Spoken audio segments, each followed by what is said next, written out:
And we are back. And before I say anything, I want you to look. I want you to see the supposed, in my perception, theory of our future. A world where you will own nothing and be okay with it. A world where you will be half man, half cyborg, and robot therefore after. A world where babies will come from these chambers. That's right. Babies will come from these chambers. In a world where you will also be in these chambers because you will be in a space verse or a metaverse thanks to SpaceX and maybe the proposed Neuralink, where you will enjoy it and live in a utopia of your mind, one that will bring unlimited possibilities as long as you submit, own nothing, and be okay. And with that, today's video is called 6G Powered Souls. The Recrantis plan to turn us into human antennas. And let's keep that therefore going.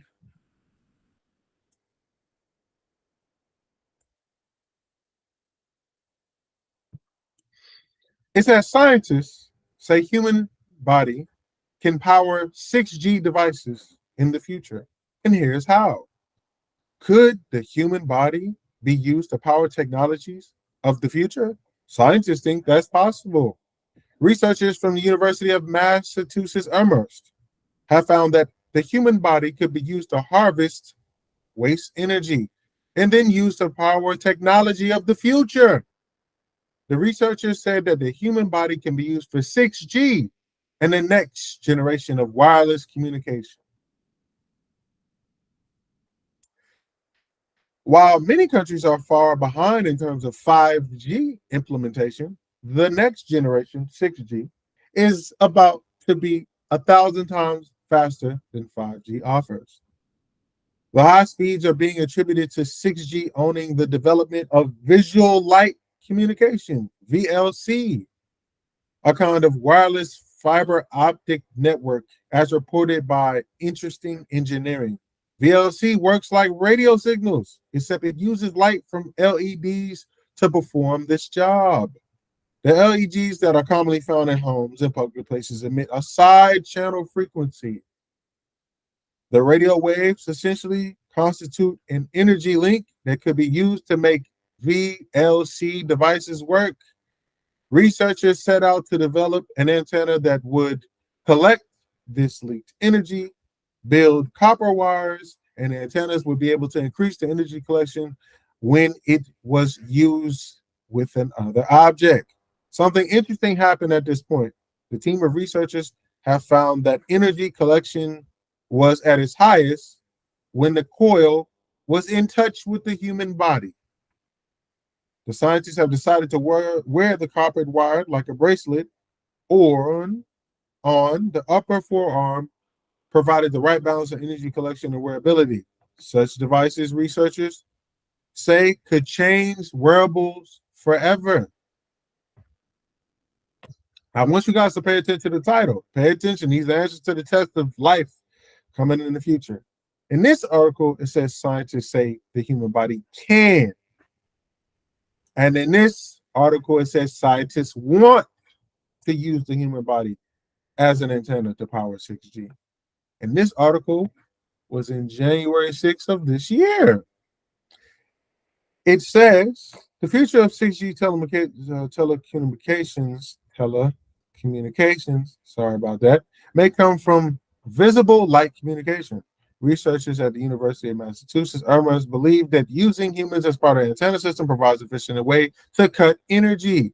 In the process, humans could wear a coppered coil.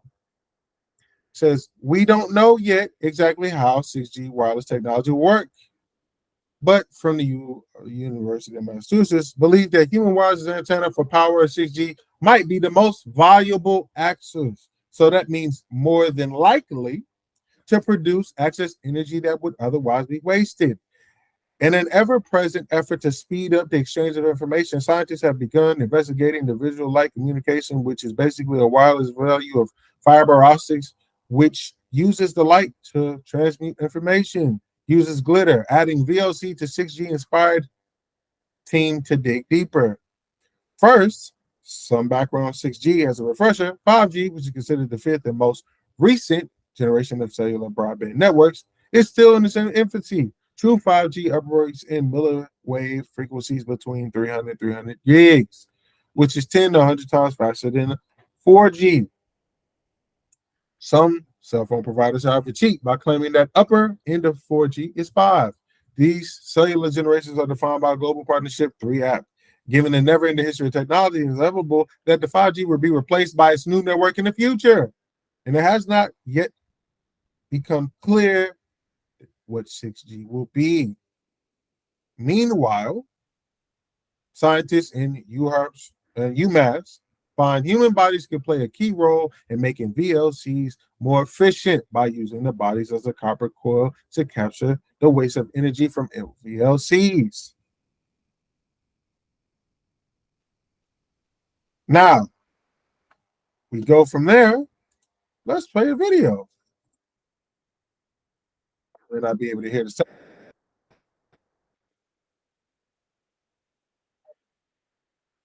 of a phone. They were studying visible light communications, which could be 6G in the future. As you can see, this is a copper file on your hand or your body to absorb energy, right? They found a human body could be the best medium. And this was at UMass in Boston in the good old United of States. 6G world. On to another video. Let's see. Let's do it like this. Says scientists want to use people as antennas to power 6G. Researchers have found from the University of Massachusetts that they will end up using people as antennas for 6G. 6G telecommunications could possibly take advantage of VLC, visual light communication, which are wireless fiber optics, and that they created a low cost and innovative way of harvesting energy, which involves the human body as an antenna, a basic coil where finger, possible large electron on your arm. Now, it says Finland's 6G vision for the future. And we're going to kind of go through this a little bit. It says see the future, 6G edition. All right. 6G, ultra fast, low latency, real time, connected devices, the Internet of Things, and analytics straight to you. Smart operations, data, AI. Says you will have intelligent personal edge, augmented projection interfaces, and physical to cyber fusion health analytics service. Now, as you can see, that is your hand. That's what I would call Tony Stark's Iron Man technology. So in your palm, now you can create augmented presentations on your hand. That is an app for that. Now, that literally comes to the whole commercial. There's an app for that. Now that app is in real time. AI projection.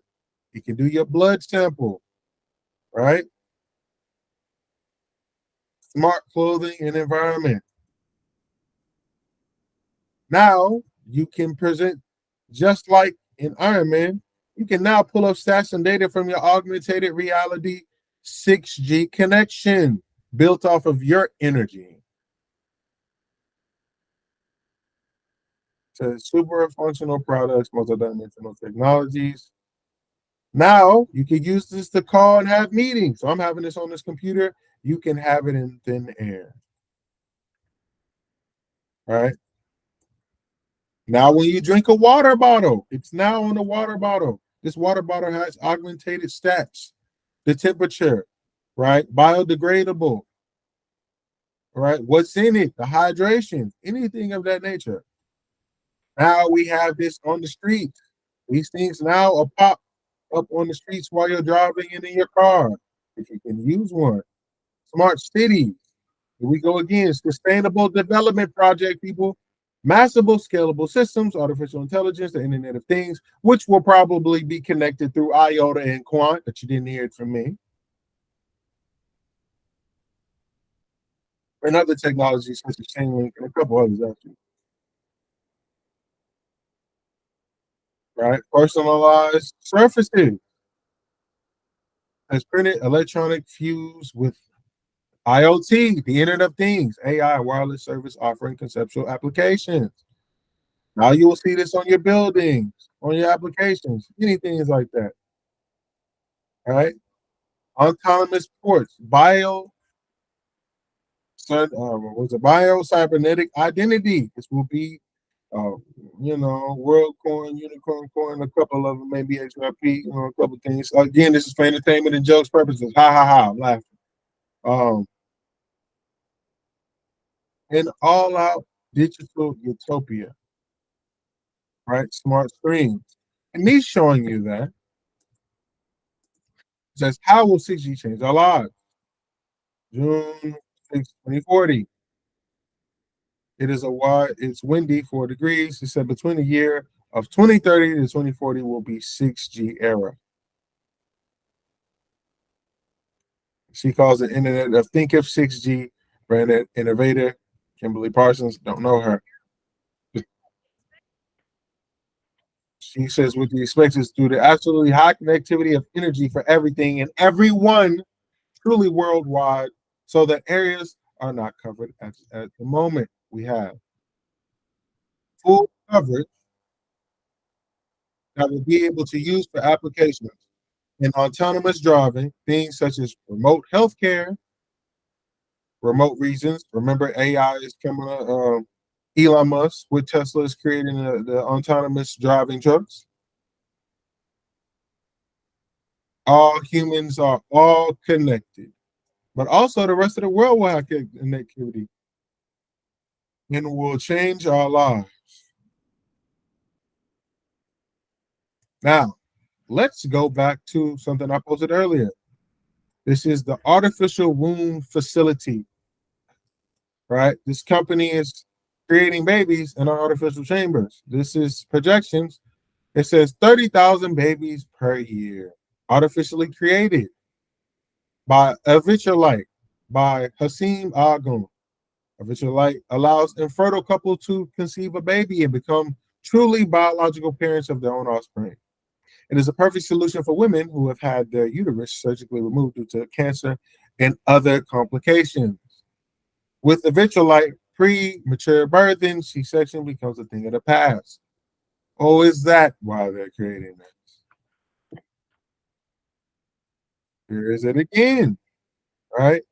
Just a quick synopsis of it, which means, yes, people, they're already artificially creating babies with no sexual healing involved, bumping, grinding, the rest of what we know, right, as adults, right? 300 plus genes that you can pick from: eye color, hair color, skin tone, physical strengthening, health, height, and level of intelligence. Like a video game, you get to pick your own child's features. Now, we are near the end of this video. It's probably be my shortest video I can say I've had in a long time, which I'm happy for that. To say this, let me explain a little something about the Matrix. I will read this and then end up with my synopsis. It says, it's been 20 years since the Wachowski brothers introduced us to the world of the Matrix. Let this picture be a reminder. Since we've watched Neo take the red pill and follow the white rabbit beyond the digital frontier into a world of superpower, sentient machines, and existential crisis. Leaving the world he known behind, Neo discovers that he's not really a human being living in the early 21st century, but he is a battery, an energy source for the vast machine of civilization ruling the world. The world he knows, the one where his job and his acquaintances are a little more Then vast simulation meant to keep his mind occupied with his body cranks out juice for an army of robots and computer programs. As a result of a global war, and centuries before Neo was born, the sky was blackened and the sun was blocked out in an attempt to starve machines bent on human domination. Morpheus explains the terrible solution that the machines resort in order to survive. The human body generates more bioelectricity than a 120-volt battery and over 25,000 BTUs of body heat, he says. To be fair, he does mention that the harvesting of human energy is combined with the form of fusion to provide machines with all energy they would ever need. By mentioning the fusion is almost a throwaway. The clear message here, accompanied by the image of endless power plants, is humans have been enslaved as a power source for synthesized masters. The animation confirms this point, mentioning a readily available power supply and the bioelectric thermokinetic of energy body. For the longest, I wouldn't believe it, Morpheus says from the Matrix. And then I saw fields of it with my eyes. Yes, seeing is believing, Morpheus, but I have some more questions. Let's take a look at how the human body can act as a power supply and how far the rabbit hole goes. And could human bodies keep the inertia in creepy cyberpunk containers as a suitable power source? Well, people, from this video I've shown you, hopefully, I've interweaved these things together of what's going on and why it is important for you to pay attention. I took myself out of the view to say to this. Pay attention, people. As you can see, they always say that either you have a plan in life or life has a plan for you. And it would so therefore seem that we may be Neos and Trinities in a simulation in a world of endless possibilities, or so we think, right? Where you will work, make money, be in a great rat race, nothing wrong with that, and enjoy. But now we have come to a precipice of society and humanity. We are now near the reaching point to where you can see the grass on the field. Scientists are collaborating to create artificial womb chambers, smart cities where everything will be visible within the augmentation of your mind, metaverses, and technology where you will own nothing and be okay with it, and a cashless society where you may be a battery for the same technology that you use every day to make the world simpler and a better place. Now pay attention, because as they are saying this as a good thing, and most likely it should be, they are also leaving out the side effects of technology like this. What are the negatives of your body constantly being a battery to uphold technology? What are the negatives of your body, of your mind, your soul, and your consciousness in the metaverse? Yes, we live in a world where you have to be optimistic, but we also live in a world of balance. That's why I put out the video, The Evil That God Allows, because in the simulated reality, there are good things and there are bad things, which usually leads up to the truth. The truth is the world is a much complicated reality or simulation than we think. And it may be time for people to start preparing for what they're telling us to come instead of embracing it. As I always say, you're either going to be a victor of history or a victim of it. It's your choice. Either be a warrior or a warrior. It's your choice. And you either adapt, accept, and innovate, or you therefore are the model of forgotten history, only known to certain things of precipice. We are at that point, as you can see with the videos that I put between universal base income, the thing that happened 2020, the response to the thing that happened, cryptocurrency, NFTs, metaverses, SpaceX, and open chat GPT, AI, and the future of AI. This is where we're at, people. Your soul may or may not be used as a battery to power the technology in society. So I pose the question, What are you going to do about it? This is Kal-El signing out.